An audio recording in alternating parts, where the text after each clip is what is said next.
Hey guys, it's Benny Tapport back with another legit food review. This is journal entry number 5, and I've got to say Battlefield 1's open beta is starting to grow on me.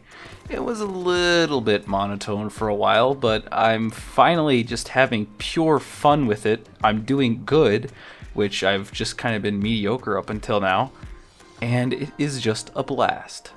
We ended up having some downtime with the servers today, and as they slowly began to come back on, Rush was the only available playlist, so that's what my brother and I ended up playing for the rest of the night. Rush, the first experience was a huge pain. It seemed like the tanks sort of could just steamroll anyone, and it still feels a little bit like that. The tanks have a very easy time sniping or just planting and then camping their telegraph.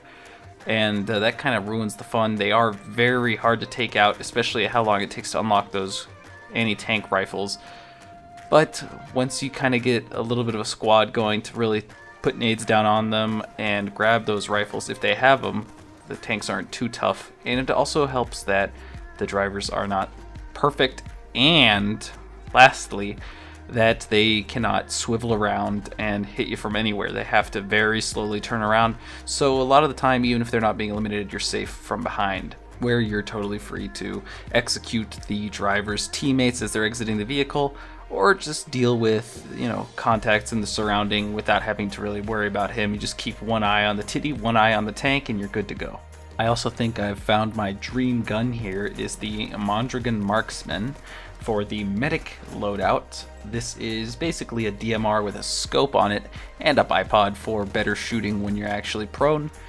This thing is just an absolute beast. The scope on it really helps you make sure that your bullets are hitting where you want them to be and makes adjustments very easy at a distance. And at a close range, the magnification is low enough that it's really not much of a struggle to acquire targets when you're close. And if you're actually close, not like medium range, what I was just describing, you could just hip fire. Hip fire in this game is very accurate, and I love it. And this is what I played with the majority of my time tonight. I also just unlocked one of the only carbines for the sniper class, or I believe they're called scouts in this game now. So I'm going to be using that tomorrow, maybe catch a little bit of gameplay with that and let you guys know what I think about that weapon. Another little thing I've noticed, this is a bit more of a complaint, I want to keep these limited now until we kind of start to get into your reviews, is that the power suits, i.e. the machine gunner with armor or the flamethrower with armor, are a little bit hard to distinguish. The machine gunner with armor is fair enough, but the flamethrower guy, the flame trooper I believe they're called, they are really hard to spot and distinguish from other soldiers. So lots of the time you will not run when you still have the chance because you think you're just facing a guy and he's not going down for some reason. Next thing you know, you got a burst of flames in your screen and you're down within a second and a half.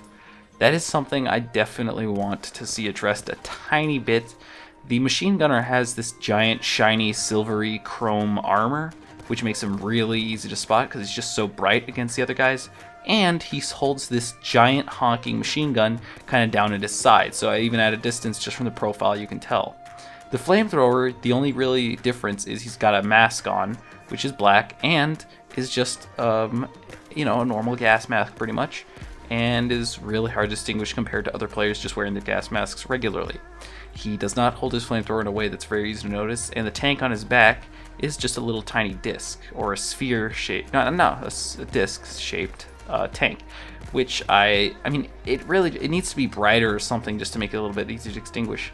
I also feel like people kind of blend in very well. It's a giant pain to try and spot snipers who are just taking pop shots at you.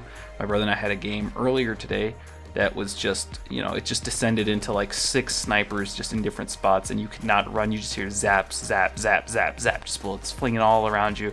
That's no fun. Even counter sniping is really difficult. There is glint now, but it seems random when it appears. I see it sometimes and other times I don't. Other than that, that's sort of been my update for today. I don't want to make these videos too long because it just takes too long to upload. And of course, as I've said in all my videos before, I want to get back to playing. I am done for tonight, but I will be up a little bit early tomorrow to continue. And I will come back with more videos. I'm collecting some tips right now, and that's probably what we'll be seeing next. after this video and probably after the one that comes after this, just so I can kind of collect footage to you know, just do a couple of little tips.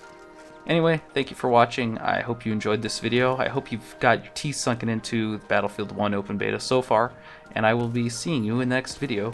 Peace!